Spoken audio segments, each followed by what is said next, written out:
ay taariikhdu tahay 27 bisha 6 2019 ah maalin khamiisa war-saxaafadeed ujeedo iscasilaad guddiga doorashooyinka ee ku meel gaarka ah ee Puntland Tibek guddigu doorashooyinka ee ku meel gaarka ah ee Tibek wuxuu ku wargelinayaa guud ahaan bulshooyinka reer Puntland iyo gaar ahaan cidii ay wada shaqaynta kala dhaxaysay in ay baneeyeen xilkii iska casileen ay shaqadii ummadda u hayeen guddiga doorashooyinka Puntland kadib markuu arkay in xubno ka tirsan guddiga ay horay shaqada isaga casileen isla markaasna xubno kale dalbadeen in ay iska casilaan shaqada duruufo u gaara awgood ayaa xubnihii kale ee guddigu si wada jira u go'aansaday in ay iska casilaan xilkaas si loo helo guddi cusub oo isla jaan qaada haddaba guddiga doorashooyinka ee ku meel gaarka ah ee Tibek wuxuu 22 bishii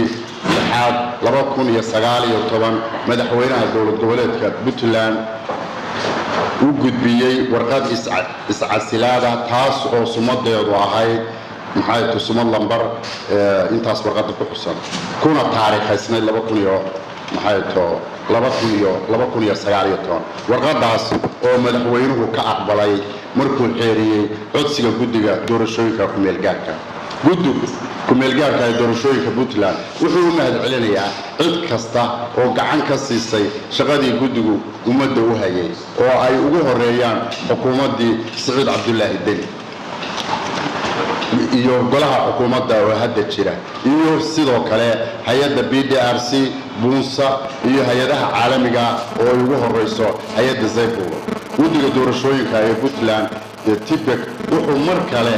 si gaar ah ugu mahadcelinayaa madaxweynaha dowlad goboleedka Puntland Saciid Cabdullaahi Deni sida qiimaha leh oo uu uga aqbalay iscasilaadda guddigu ay codsadeen la soo dhisana xukuumadda hadda jirta iskale iyo baarlamaanka waa marka koowaad shaqadaas waxa iskale xukuumadda hadda jirta iyo baarlamaanka laakiin anagu madaxweynaha laftiisa waanu kala hadalnay waxaanu ku niri maadaama anagu meesha aanu banaynay ballanqaadkaayuu ku aadanaa arrintaas in la gaarayo si uu u fulo guddigii dhaqso u magacaabo saan meel bannaan u dhicin isaguna wuu ku howleeyahay isagaba naga horeeyo wuxuu nagu yiri hadda intuusan fadhiga baarlamaanku dhan xirmin ayaan guddigii soo magacaabaya si uu ansixiyo ay xasaanada u helaan shaqadooda halkii uga sii wata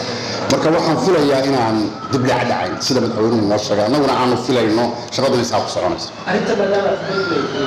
rajayteena ka qatalan Puntland ee gaadhanaanka iskeeda saladaas horta rajadu waa rajo ilaahay rajada ilaahay mar walba biidnillaahi kariim waxa la fishaa ama la dhigeystaa inay kuu fulayso laakiin waxay ku xiran tahay sida loo shaqeeyo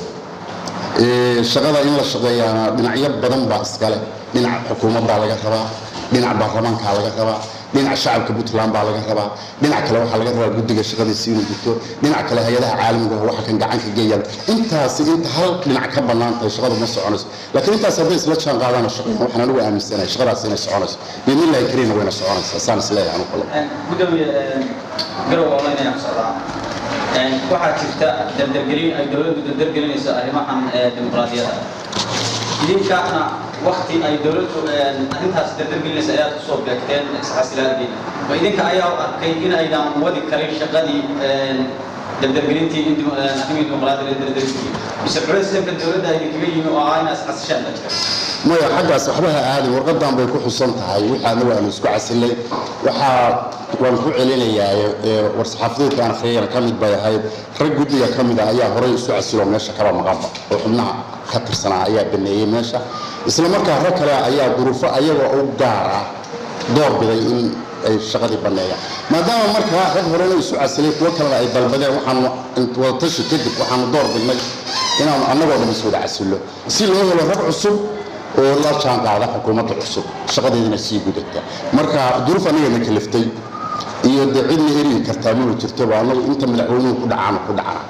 marka baarlamaan 4 iyo 40 iyo wax ku dhow codkiis baan ku dhacna marka